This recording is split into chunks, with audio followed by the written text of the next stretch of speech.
Bruce Lee was born on November 27, 1940, in San Francisco, during a theater tour his parents were on. A few months after Bruce's birth, his family moved back to Hong Kong. Growing up, Bruce was not a quiet boy. He was full of energy, always moving, always curious, and always ready for a challenge. In school, he was often in trouble. He talked back to teachers. He got into fights. Other kids picked on him because he was small. But Bruce never let that stop him. He fought back, even when he lost. He had something burning inside, something stronger than fear. His father was a famous Cantonese opera actor and brought Bruce into movies at a young age. By the time he was 10, Bruce had already appeared in more than 20 films. But acting didn't make him happy. He didn't want to just play strong heroes on screen, he wanted to be strong in real life.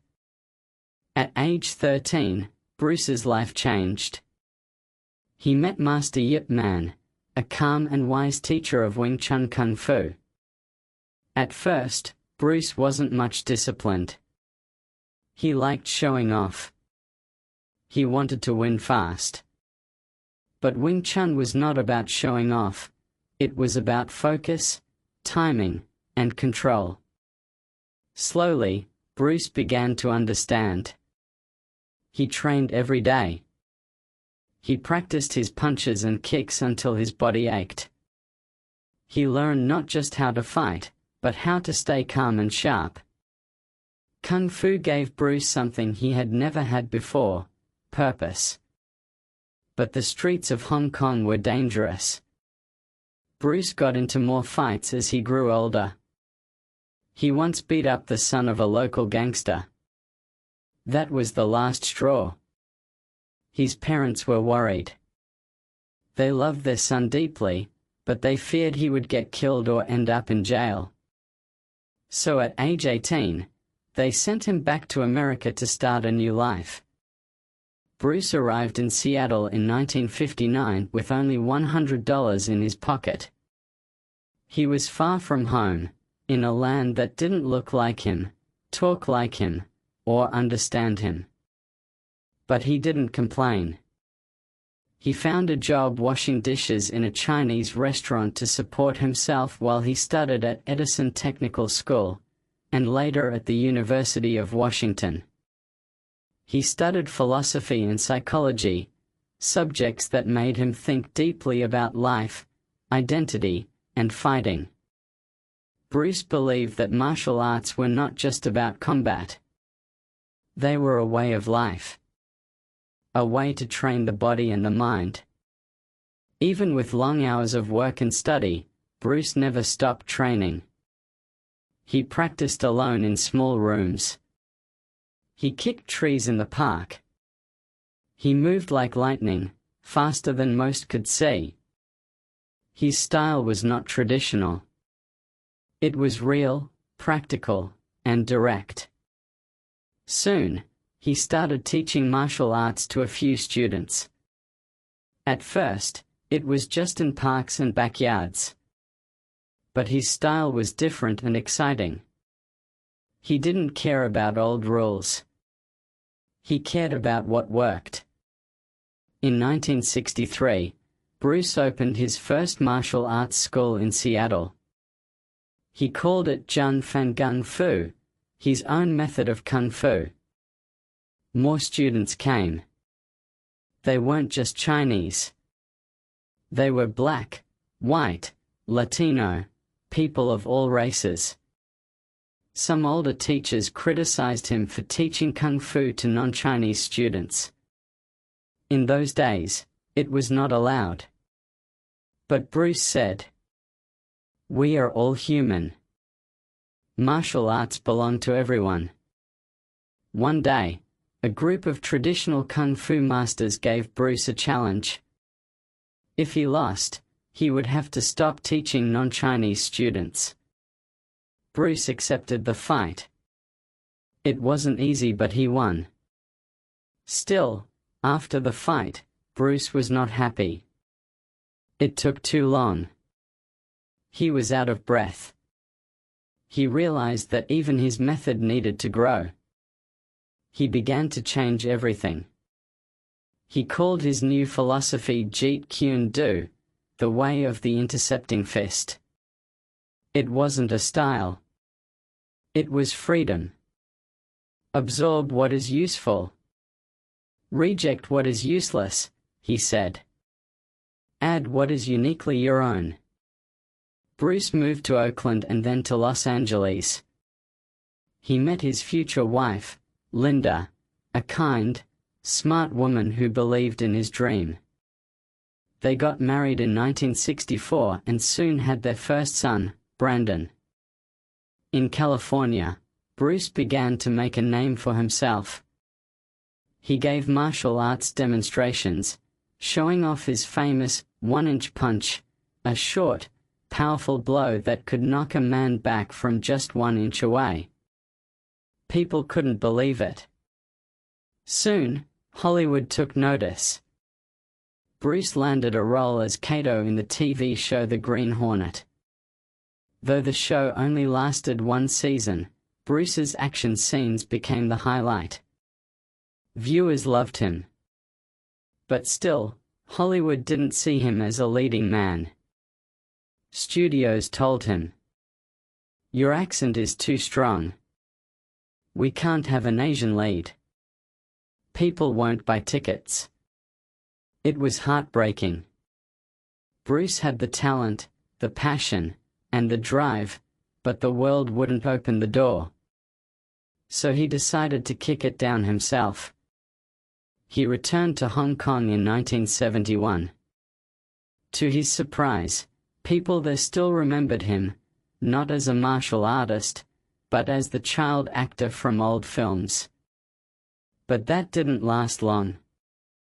When Bruce appeared on a local TV show and showed his kung fu skills, people were shocked.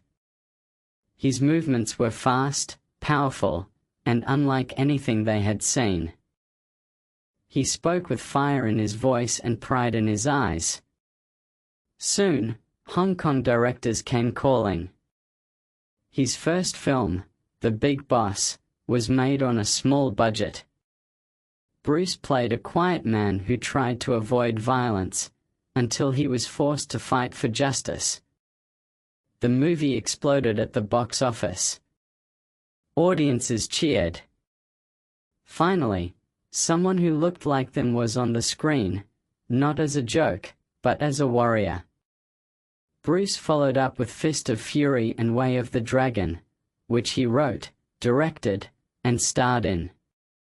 These films weren't just action-packed, they had messages.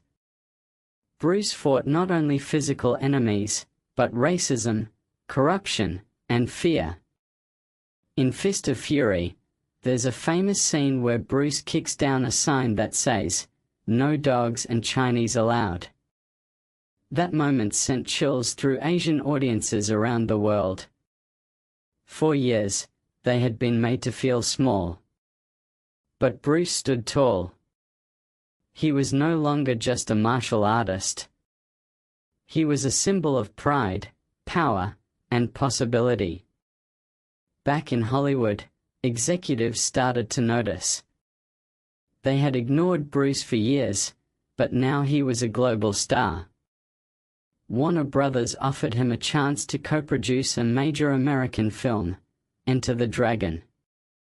Bruce poured everything into this project. It was more than a movie, it was his dream. He trained for hours every day, choreographed every scene, and even helped write the story. He wanted the world to see martial arts not just as violence, but as art, discipline, and philosophy. Sadly, Bruce never got to see the movie's full success. On July 20, 1973, just days before Enter the Dragon was released, Bruce Lee died suddenly in Hong Kong. He was only 32 years old. The world was in shock. His family mourned. His friends were heartbroken. His fans, across Asia and America, wept for the young man who had carried so many dreams.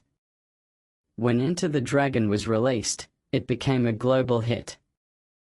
Millions saw Bruce Lee for the first time, and they never forgot him. His moves, his speed, his scream, his confidence, it was unlike anything else. Bruce had become what he always wanted to be, not just a star, but a legend. And his message lived on. Be water, my friend. Water can flow or it can crash. Be like water? This quote, simple but deep, became a way of life for many. It meant, stay flexible, stay humble, stay powerful. Don't resist everything, adapt and overcome. Bruce Lee's impact reached far beyond film or martial arts. He inspired people to believe in themselves, to fight for their dreams, to break through barriers, race, fear, doubt. Athletes, actors, artists, and everyday people saw him as a role model. His books and interviews were studied. His movies were watched repeatedly. Decades after his death, Bruce Lee remains one of the most recognized and respected figures in the world. Bruce Lee was more than a fighter. He was a thinker, a dreamer, and a trailblazer. He faced rejection, racism, pain, and turned them into power. He didn't wait for a seat at the table. He built his own. His story taught us that it's not about how big you are, or where you come from, it's about how big your spirit is. Bruce Lee may be gone, but his fight continues.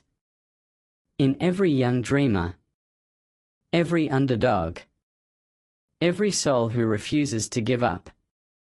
So whatever your goal is, keep moving, keep learning, keep fighting.